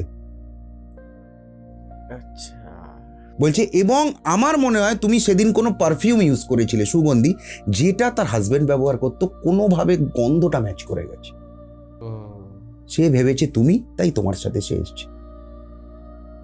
তবে হ্যাঁ, মিথ্যে বলবো না, সে আমাকে ওইভাবে ডিস্টার্ব করেনি। অনেকে বলে না যে সেক্সুয়াল কিছু, ওই সব কিছু না। কিন্তু এর মাঝখানে যে ঘটনাগুলো ঘটেছিল, বুকের ওপর চাপ পড়তো আমার, কানের এইখানে একটা গরম হয়ে যেত। আমি বলছি এখনও কাঁটা দিচ্ছে, নিঃশ্বাস নিলে ফিস ফিস করে কথা বললে কেউ যেরকম হতো, ডান দিকটা হতো, বাঁ দিকটা হতো, এরকম আমি বসে আছি তো সবসময় মনে হতো কেউ আমার পাশে আছে। এবং আমি ফিল করতাম মেয়ে, এবং অনেক পরে ফিল করেছি যে মেয়েটাকে দেখতে খুব সুন্দর, বয়স কম এবং রাজস্থানী স্টাইল। তুমি বিশ্বাস করবে না, যেদিন এই ঘটনা আমি জানলাম, এটা অবচেতন মনেও হতে পারে, সাবকনসিয়াস মাইন্ডেও হতে পারে, সব কিছু হতে পারে। যেদিন ভদ্রলোক এই কথাটা আমাকে বললেন, সেই দিনও আমি একটি মেয়ের স্বপ্ন দেখেছি। এবং যেদিন ভদ্রলোক আমাকে এই জিনিসটি দিয়েছিলেন 3 বছর আগে, সেদিনও আমি এই মেয়েটির স্বপ্ন দেখেছিলাম, সেম মেয়েটি। মানে সে হয়তো কোথাও স্বপ্নে আসুক বা অবচেতন মনে, আমি আর ব্যাখ্যা খুঁজিনি। হ্যাঁ, এটা একটা রহস্যের ব্যাপার, আমি এটা নিয়ে আর ঘাঁটাঘাঁটি করিনি। তো সে হয়তো আমাকে জানান দিয়েছিল যে তুমি যাকে ফিল করেছো সেটাই আমি চলে গেলাম। এবং তারপর টানা আমায় 1 বছর আমাকে উনি স্ট্রিক্টলি বলেছিলেন যে কোনো সুগন্ধি ব্যবহার করবে না। ওই 3 বছর পর আমাকে বলছে যে সুগন্ধি তুমি ব্যবহার করবে না। কিন্তু আমি তো করি, এখনো করি। বললো করবে না, কিন্তু করবে না, কোনোদিনই আর করতে পারবে না। না 1 বছরটা যা করেছো কিন্তু 1 বছর আর করো না। এবং লিটারালি আমি আর 1 বছর করতাম না। এখন করি। তো এখনো পর্যন্ত আমি বলছি ভূত প্রেত আমি বিশ্বাস করি না। মানে করি তো অবশ্যই, ভূত প্রেত তো বিশ্বাস করি এটার ঘটনার পরে। মানে একটা যে কিছু আছে, এটা আমি অবশ্যই বিশ্বাস করি। স্পিরিট নয়, কোনো একটা শক্তি, ভালো হতে পারে, খারাপ হতে পারে। এই যে আমরা অনেক সময় বলি না যে নেগেটিভ কিছু একটা এনার্জি তোমার কাছে, আমরা কিন্তু নেগেটিভ এনার্জিটাকে কেউ কোনোদিন আইডেন্টিফাই করতে পারিনি। করতে পেরেছি কি আমরা বলে দিই যে তোমার মধ্যে না নেগেটিভিটি প্রচুর। কিসের নেগেটিভিটি, কি নেগেটিভিটিটাকে আইডেন্টিফাই করতে হবে, সাধকরা পেরেছে। তো আজকে ধরো এই যে তুমি বলছো কালা জাদু, আরে সে যে কালা জাদু করছে সে তো একটা নেগেটিভ এনার্জি নিয়ে খেলছে। আমার মধ্যে ধরো নেগেটিভ এনার্জি নেই, প্রচুর মানুষ আছে নেগেটিভ এনার্জি আছে তার মধ্যে, তাকে তো অবশ্যই অ্যাটাক করবে। তোমার মধ্যে প্রচণ্ড পজিটিভ ঊর্জা, সেই নেগেটিভিটি তোমার মধ্যে যেতে গিয়ে বারবার ব্যাক করবে, ঢুকবে না তো, কোনো দিন ঢুকবে না। তো ওইভাবে কালা জাদু কারোর ওপরে প্রভাব বিস্তার করতে পারে না, কোনো দিনই পারে না। এর অনেকগুলো কারণ আমি তোমাকে বললাম, কোনো দিনই পারবে না। লোকে একটা শুধু ভয় পায় যে আমার নামে এই করেছে, আমার হয় না। কারণ যে করছে সে কতটা প্রকৃত সাধক, আগে সেটা নিয়ে প্রশ্ন করা উচিত। এখানেই মানুষ বুঝতে পারে না, হ্যাঁ, যে বুঝতে পারে না। আমি ছোট একটা জিনিস দেখে এই যে আমি তোমাকে বলছিলাম না ব্লাইন্ড চার্ট, তুমি যদি ব্লাইন্ড চার্ট প্রেডিকশন হয়, আমি তোমাকে ব্লাইন্ড চার্ট দেখে 12টা রাশির 120টা পয়েন্ট বলবো। মানে বুঝতে পারলে, ধরো মেষের 10টা পয়েন্ট তোমার প্রেডিকশন করব, এই করে 12টা রাশি 10টা করে 120টা আমি তোমায় প্রেডিকশন করব। কোনো গ্রহ আমার লাগবে না, ঠিক আছে? তুমি বলবে যে হ্যাঁ 120টার মধ্যে 70টা আমার জীবনে, কারণ আমি তো তোমাকে একটা থোক জিনিস হাতে ধরিয়ে দেবো যে ওই হাউসটা তোমার মেষের ঘর, বা ওই হাউসটা তোমার ধনুর ঘর, বা ওই হাউসটা তোমার মিনের ঘর, বা ওটা তোমার কন্যার ঘর, তাই তোমার জীবনে এই 10টা ঘটবে। এটাই ব্লাইন্ড চ্যাট প্রেডিকশন। এবার তোমাকে আরো একটা কথা বলি, খুব ইন্টারেস্টিং লাগবে। তুমি আমার প্রতিকার করছো, হুম, আমার প্রতিকার তোমার কাজে লাগলো না, হুম, হয়তো। হুম, কেন লাগলো না? তুমি যে গ্রহটার প্রতিকার তোমার ক্লায়েন্টের করছো, সেই গ্রহ যদি তোমার চার্টে ডাউন থাকে, এটা ইউনিভার্সাল ব্যাপার, সেই গ্রহ ঠিক হবে না। ও তুমি খুব বাস্তবভাবে বিষয়টা বোঝো আমি কি বললাম। আচ্ছা, তোমার চার্টেই সেই গ্রহ ডাউন, আমি সেটা আবার ঠিক করছি। তুমি আর কি। ঠিকই ওরা ঠিক করবে তাকে, সে তো তোমাকে কন্ট্রোল করে করছেন। এই জিনিসগুলো এত ইন ডিটেলস কিন্তু আমরা গোসাই ঠাকুরের আড্ডায় আজ অব্দি কোনো এপিসোডে করি। তো আজকের এপিসোডটা কিন্তু বেশ জমে যাচ্ছে। আরও একটা এক্সপিরিয়েন্সের কথা আমি তোমায় বলি। একটা ছেলে মেয়ে আমার কাছে এসেছিল, বছর নয়, সরি, মাস 2 আগে তারা আচ্ছা। বিয়ে করবে। আচ্ছা, ছেলেটির বয়স সম্ভবত 29, ভালো চাকরি করে, হুম। আইটিতে আছে। মেয়েটির বয়স 27-28, আইটিতে আছে, বাগুইহাটিতে থাকে। আমি আর এর বেশি কিছু বলবো না, নাম টাম। আর মেয়েটি থাকে বাগবাজারে। আচ্ছা, ছেলেটি বাগুইহাটি, মেয়েটি বাগবাজার। আচ্ছা, আর এর থেকে বেশি কিছু বলবো না। ছবি টবি আছে। প্রেম করেছে, মেয়ের বাড়ি থেকে মেনে নিয়েছে, ছেলের বাবা মানছে না। বাবা। আচ্ছা, শুনতে খুব অবাক লাগবে এটা, যে আমি মানে এটা শোনার পর দর্শক হয়তো বলবেন যে আপনি সাকসেসফুল মানুষ না ফেলিওর মানুষ, আমরাও জানি না, আমিও জানি না। এই ঘটনাটার পর আমি সাকসেস না ফেলিওর এই প্রফেশনে আমি এখনো জানি না। আমাকে ভীষণ ভাবিয়েছে, এবং তার জন্য আবার নতুন করে পড়াশোনা শুরু করেছি। এটা খুব সত্যি, কেন বলে দিচ্ছি। তা আমি বললাম যে হ্যাঁ, বিয়ে টিয়ে হবে, এই কিছু প্রবলেম আছে, এই প্রবলেমগুলো ঠিক করলে বিভিন্ন রকমের প্রতিকার হয়, শুধুমাত্র রত্ন প্রতিকার তো নয়, বিভিন্ন প্রতিকার, যার যেই প্রতিকার লাগে। আমি বললাম এটা কর। তো করার পর হঠাৎ করে ছেলেটার বাবা মেয়েটাকে মানতে শুরু করলো। আচ্ছা। প্রতিকারটা করার পর খুব ভালো জিনিস। মায়ের হঠাৎ সন্দেহ হলো যে কি ব্যাপার, পাল্টে যাচ্ছে। সেই মা কিন্তু গেল আর এক কোনো অ্যাস্ট্রোলজারের কাছে, বা এরকম কিছু ব্যাপার। তো বললো যে না, এটা তো কখনো হতে পারে না, এরকম হবে না, তো আমি দেখে নিচ্ছি। কোনো অ্যাস্ট্রোলজারের কাছে গিয়েছিল, তো সে আবার প্রতিকার দিয়েছে। এবার তুমি ভাবো একটা জিনিস, আমি একটা জিনিস প্রতিকার করছি কেন, যে সে এটা চাইছে যাতে হয়, তার মানে তার ওই জায়গাটা খারাপ, বা ওই গ্রহটা খারাপ। ভালো করে বুঝবে। তার বাবা প্রতিকার করছে কি, যে যেটা খারাপ মেয়ের চাটে সেটা খারাপই থাক। আচ্ছা, মানে ধরো এই জায়গাটা খোঁড়া আছে, ভালো করে বুঝো, আমি এখানটা চাপা দিলাম, কিন্তু তার পর মুহূর্তে তোমায় খুঁড়তে বললে তোমার জিনিসটা আরো ইজি হয়ে যাবে। খোঁড়াই তো ছিল, গর্তই তো ছিল, ওটা আবার তুমি তুলে ফেলতে পারবে। এবার এই যে তুলে ফেলা হলো, এটা কিন্তু আমাদের দুটো অ্যাস্ট্রোলজারের ডিসক্রেডিট না। উনিও ওনার কাজে সাকসেস, আমিও আমার কাজে সাকসেস। দ্বন্দ্ব কিন্তু ওই মেয়েটির সাথে আমার নয়, বা ওই বাবার সাথে মেয়ের নয়। দ্বন্দ্ব কোথায় তৈরি হলো জানো? আমার ওই প্ল্যানেটটার সাথে ওই প্ল্যানেটটার দ্বন্দ্ব তৈরি হলো ইউনিভার্স। এবং কি হয়েছে জানো, লাস্ট 2 মাসে ওই রেমেডিটা আমাকে ব্যাকফায়ার করেছে, আমার সময়টা খারাপ হচ্ছে। এটা আমি ধরেছি মানে 100% ধরেছি, যে কেন আমার হঠাৎ করে 2 মাস সময়টা খারাপ যাচ্ছে। সময় খারাপ মানে কি, আমার ব্যক্তিগত জীবন কিন্তু খারাপ যাচ্ছে, এবং এই ওরিয়েন্টেডই খারাপ যাচ্ছে। পরে যখন আমি খুঁজলাম যে আমাকে রেমেডিটা ব্যাকফায়ার করেছে, বহু রেমেডি ব্যাকফায়ার করে। এবার বলতেই পারো যে যারা এত বছর ধরে এই প্রফেশনে আছে তাদের করে না, করে তারা বুঝতে পারে, কেউ পারে না। অনেকে তো জানেই না রেমেডি ব্যাকফায়ার করে। তুমি ফট করে একটা তাবিজ কাউকে ধরিয়ে দাও দেখিনি, তোমার মধ্যে সেই ভাইবস না থাকলে, যদি কেউ তাবিজ বিশ্বাস করে বা কবজ বিষয় কিভাবে কাজ করে ওটা পরের ব্যাপার, তাকে ব্যাকফায়ার করে দেবে। তুমি একটা শনির বা চন্দ্রের একদম ওপর একদম নিচু, মানুষ তো ভাবে চন্দ্রের কোনো ভূমিকা নেই, কিন্তু গ্রহ জগতে প্রত্যেকটা গ্রহই আমাদের থেকে সব মানে বিরাট বিরাট ব্যাপার। কিন্তু মানুষ কেন জানি না হঠাৎ করেই রাহু শনি এদেরকে নিয়ে পড়েছে। চন্দ্র কি করে ফেলতে পারে, যেটা একটু আগে বলছিলাম সেটাই না।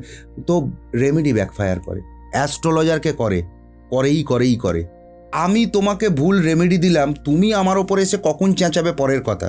প্রকৃত অ্যাস্ট্রোলজার সে যদি হয়, প্রকৃত পড়াশোনা করে যদি অ্যাস্ট্রোলজার হয়, প্রকৃত রেমেডি নির্বাচন যদি সে করতে পারে, তাহলে পরে আমি তোমাকে বলে দিচ্ছি সেটা ব্যাকফায়ার করবি। তুমি রাতের অন্ধকারে, আমি তোমায় বলে দিচ্ছি, রাত 12টা থেকে 3টের মধ্যে রাস্তায় বন্ধুরা যেতে যেতে, সে শহরে হোক যেখানে হোক, তুমি রাহুকে নিয়ে আলোচনা করো, তুমি বাদুড় দেখতে পাবেই পাবে, মধ্যরাত্রিরে বেড়াল দেখতে পাবেই পাবে। হ্যাঁ, তোমার ডেপথ থাকতে হবে, রাহু সম্পর্কে তোমার জানকারি থাকতে হবে প্রবল। ওই রাহু এই রাহু ওই ওইসব ফালতু বগলে হবে না। তুমি করে দেখো, গ্রহরা আমাদের দেখা দেয়, একদম সত্যি বলছি, গ্রহরা দেখা দেয়, গ্রহরা সব বলেও দেয়, বলে দেওয়ার পদ্ধতি আছে, তাদের ভাষা আছে, তোমাকে বুঝতে হবে। তুমি যে বিষয় নিয়ে আলোচনা করবে সে বিষয় তোমার সামনে আসবেই আসবে, আসতে বাধ্য। আমরা বুঝতে পারি না, বুঝতে পারে না অনেকে, তো রেমেডি ওই জন্য ব্যাকফায়ার করে, করবেই, মারবেই তোমার। মানে এটা খুব অনেস্ট একটা স্বীকারোক্তি তুমি করলে, যেটা আজ পর্যন্ত আমার গোসাই ঠাকুরের আড্ডার অন ক্যামেরায় কেউ করেনি, যে রেমেডি ব্যাকফায়ার করেছে তোমার উপরে। হ্যাঁ করেছে, এই 2 মাস আগে করেছে। মানে এটা অন ক্যামেরা, মানে আজকের ডেটে দাঁড়িয়ে আমার বাড়িতে সকলে অসুস্থ, আমার স্ত্রী অসুস্থ, আমার ছেলে অসুস্থ, আমার মা হসপিটালাইজড। আজকের ডেটে, আজকে আমি তোমার এখানে যে প্রোগ্রাম করছি, আজকে মা হসপিটালাইজড। মানে আমি কার্ড আনলে হয়তো অন ক্যামেরা দেখাতাম যে কবে থেকে কবে অবধি ভিজিটার কার্ডটা আনলে, মনেও আছে আমি দেখাতে। মানে এরকম ব্যাপার, আমি বাজে কথা বলি না খুব একটা। ব্যাকফায়ার করে রেমেডি, সব রেমেডি করে, কোথাও কিচ্ছু নয়।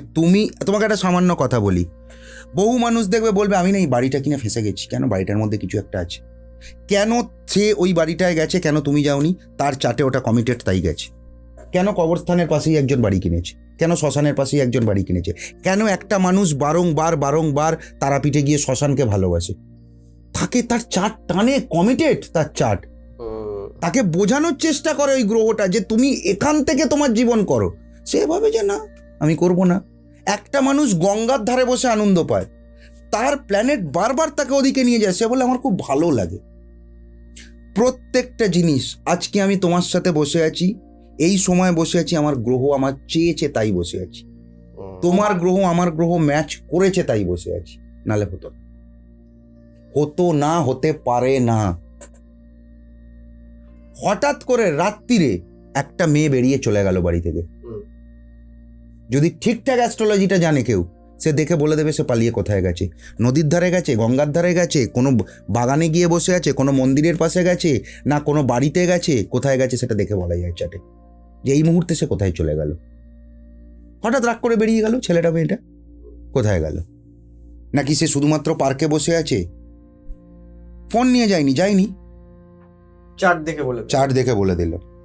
আরে ডিএনএ টেস্ট তো অনেক পরে এসছে, চার্টে তোমার বাবার সাথে তোমার যোগ আছেই আছে চার্টে।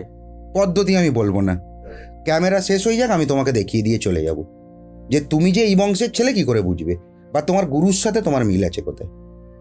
প্রোগ্রাম শেষ হলে আমি তোমাকে দেখো, কিন্তু আমি অন ক্যামেরা পদ্ধতি বলবো না, অনেক গবেষণা করে, অনেক পড়াশোনা করে এটা আমি বার করেছি। ডিএনএ অনেক পরে টেস্ট হবে। তোমার মনে হচ্ছে যে তোমার একজন এসে বললো আমি তোমার ভাই, বলবে ভাই চারটা দাও তোমার, তাকে তুমি দেখাবে যে না তুমি আমার ভাই নয়, সে মানবে না। সে বলে তুমি যত চার্ট আছে যারা ছেলে বাবা তাদের আনো, 100 জনের মধ্যে 99 জনের মধ্যে তারটা মেলে না, বলে তার মানে তুমি নয়। ডিএনএ তো অনেক পরে, আমাদের শাস্ত্রজ্ঞরা অনেক আগে এটা করে দিয়ে গেছে। ঠিক। আচ্ছা, এই সম্পর্কের খারাপ বা সম্পর্কের বাজে পরিণতি এখন আমরা ভীষণ দেখছি, যে ডিভোর্স বেড়ে গেছে, সম্পর্কের তিক্ততা এসে যাচ্ছে, এটাও কি কোথাও চার্টের এফেক্ট? হ্যাঁ, চার্টের এফেক্ট মানে কি, তুমি যে ধরনের কর্ম করছো চার্ট কিন্তু প্রতিনিয়ত তার ফলটা তোমাকে দিচ্ছে। আচ্ছা, একটা জিনিস খুব সুন্দর করে শোনো, কর্মফল, আমরা তো এই জীবনে যা কর্মটা করছি কোথায় থাকে বলো তো? কর্ম ফলদাতা কে? শনি। অবশ্যই শনি। শনির 3টে নক্ষত্র বলো কোথায় আছে? 3টেই জল তত্ত্বে আছে। ভালো করে তুমি দেখো, শনির যে 3টে নক্ষত্র, যে নক্ষত্রের এত ইম্পর্টেন্সই, যে নক্ষত্র কলিযুগে মারাত্মকভাবে এফেক্ট দেয়, শনির 3টে নক্ষত্র কোথায় আছে জলতত্ত্বে। জল কি করে? যে কোনো জিনিসকে অ্যাবজর্ব করে থিতিয়ে দেয়, বায়ুর মতো উড়িয়ে দেয় না, আগুনের মতো পুড়িয়েও দেয় না। জলতত্ত্ব কি করে? থিতিয়ে রাখে। তুমি যা কর্ম করছো 3টেতেই আছে। কোথায় কোথায় আছে? কোথায় কোথায় আছে? বৃশ্চিকে জলতত্ত্বে আছে, কর্কটে আছে, বৃশ্চিকে আছে, মিনে আছে। কর্কটে শনির নক্ষত্র আছে, বৃশ্চিকে শনির নক্ষত্র আছে, মিনে শনির নক্ষত্র, তিনটেই জলতত্ত্ব। তিনটে জল আলাদা জল, এটা অনেকেই জানে না। একটা স্ট্যাগনেন্ট ওয়াটার, বৃশ্চিক তো স্ট্যাগনেন্ট ওয়াটার, পচা জমা জল। একটা ফ্লো, একটা জমছে, আর একটা মোটামুটি। কেউ জানেন না। তো তুমি যে কর্মটা করছো, তার এই যে তুমি যে বললে যে কি করে হচ্ছে, প্রথম কথা হচ্ছে ট্রানজিট, মহাদশা, আচ্ছা। এই দুটো বিষয়। তো ট্রানজিট আর মহাদশায় কি করে হচ্ছে, দেখো তোমার চার্ট তো জন্মগত রেডি, সেটা তো আর তুমি পাল্টাতে পারবে না। তাহলে কখন পাল্টাচ্ছে? মহাদশায় পাল্টাচ্ছে। ডিভোর্স হচ্ছে, ডিভোর্স হওয়ার পর তাকে দেখতে হবে যে ডিভোর্স হওয়ার পর তার বিয়ে হচ্ছে না হচ্ছে না, আচ্ছা, নাকি সে একা থেকে যাচ্ছে, কি কারণে হচ্ছে। দেখো সহজভাবে অনেকেই আমরা দেখি যে কেন হয়। তুমি বহু মানুষকে দেখবে ডিভোর্স হওয়ার পেছনে এরমও কারণ আছে, রাহুর মহাদশা। রাহু তোমায় প্রচুর দেবে, তারপর সব কেড়ে নেবে। দেখবে অনেক মানুষের না, রাহু যেখানে বসে আছে সেখান থেকে শনি যখন ট্রানজিট করে ডিভোর্স হয়ে যায়, বুধ যখন ট্রানজিট করে ডিভোর্স হয়ে যায়। কারণ শনি আর রাহুর এনার্জি আলাদা। আর শনি যে অন্য জিনিস চায়, শনি চায় আমি তোমায় দেব, ধীর স্থির শিখে নাও, ধৈর্য ধরো, দেবো। রাহু বলে না না, এক্ষুনি চাই, ইনস্ট্যান্ট চাই। এই কারণে। দ্বিতীয় কারণ, যাদের যাদের ডিভোর্স হয় তাদের যে সপ্তমপতি, ওই যে আবার বললাম, শুধু সপ্তমপতি তো সে নয়, সে তো আরও একটা কোনো ভাবের অধিপতি, ভাবাধিপতি। দেখতে হবে যে দুটো জায়গার, সে যে যে দুটো জায়গার ভাবাধিপতি, সেই দুটো জায়গায় কোনো প্রথম কথা গ্রহ আছে কিনা, নেই। তাহলে সে যেখানে বসে আছে তার ট্রায়ানে আর তার কেন্দ্রে কি আছে, সেই গ্রহটার কেন্দ্রটা, কেন্দ্র মানে কি জানা আছে তোমার? সেন্টার না না, কেন্দ্র আমরা বলি না, কেন্দ্র ভাব। ও আচ্ছা। কোনো গ্রহ যেখানে বসে থাকে তার কেন্দ্রে কোনো গ্রহ আছে নাকি, আরো কোনো বেশি কম আছে? আচ্ছা, ধরো একটা গ্রহ কারোর বসে আছে, তার সে তো নিজে বসে আছে, তার 4, 7, 10 আরো কোনো গ্রহ। কেন্দ্রকে আমরা বলি ফাউন্ড, যেখানটায় পিলারটা তৈরি হয়। যে গ্রহের কেন্দ্রে যত ভালো গ্রহ থাকবে বা খারাপ থাকুক, যত ঘরটা মজবুত হবে, তার সেই ঘরটা, ধরো নবমপতি যেখানে বসে আছে, সে যদি ভাগ্যস্থান দেখে, ওই নবমপতি যেভাবে বসে আছে সেখান থেকে, নবমপতি থেকে যদি কেন্দ্রে গ্রহ থাকে অনেক বেশি, তাহলে দেখবে তার ভাগ্যস্থান ভালো হয়ে যায়। কর্ম থেকে যদি থাকে, ধরো কথার কথা বলছি, ধরো কারোর শনি দশমে বসে, আর তার ধরো থার্ড হাউসে বসে আছে রাহু, কিরম মারাত্মক বলো তো, বলো কেন? শনি বসে আছে দশমে, তার থার্ড হাউসে বসে আছে রাহু। শনি থেকে রাহুর ডিস্টেন্স কত? 10, 11, 12, 1, 2, 3। শনি থেকে রাহুটা বসে আছে 6th হাউসে, আর রাহু থেকে শনিটা বসে আছে 8th হাউসে। এবার তাকে কি করে ফলটা দেবে? Third house communication. আমি তো তখন বললাম বেসিক। এবার ধরো রাহুটা বসে গেছে মেষের ঘরে, অগ্নিতত্ত্বের ঘরে, বায়ু কি করবে? হাওয়া দিয়ে তো বাড়াবে। তাহলে ন্যাচারালি মেষের ঘরে যদি কারো থার্ড হাউসে রাহু বসিয়ে, তার ন্যাচারালি দশম ঘর, মানে তার লগ্নটা হয়ে যাবে কুম্ভ, আর তার দশম ঘরটা হয়ে যাবে বৃশ্চিক। শনি কোথায়? স্ট্যাগনেন্ট ওয়াটারে। শনি কাজই করতে পারছে না কর্মের জায়গায়, স্ট্যাগনেন্ট ওয়াটার। এমনিতেই বৃশ্চিক অষ্টম ঘরে যে গ্রহ পড়ে তারা খুব একটা ভালো ফল দেয় না। শনি ওখানটা একটু ভালো ফল দেয়, যেহেতু শনির নক্ষত্র আছে বলে, অনুরাধা নক্ষত্রটা ওখানে আছে বলে, ওখানে কেতু ভালো ফল দিত।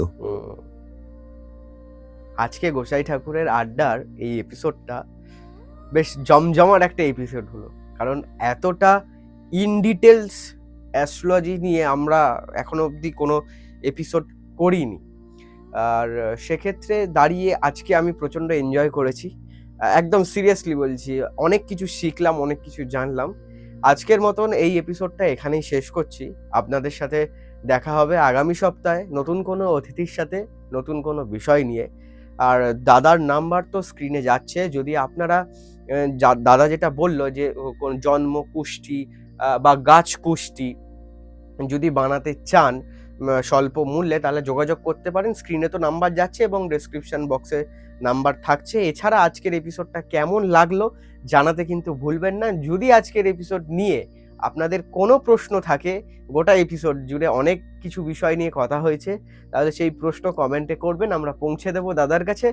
দাদা উত্তর দেবেন আগামী পর্বে এসে সেই সব প্রশ্নের। দেখতে থাকুন গোসাই ঠাকুরের আড্ডা। আরও একবার বলছি, কেমন লাগলো জানাতে কিন্তু ভুলবেন না, আর সাবস্ক্রাইব করবেন গোসাই ঠাকুরের আড্ডা। নমস্কার।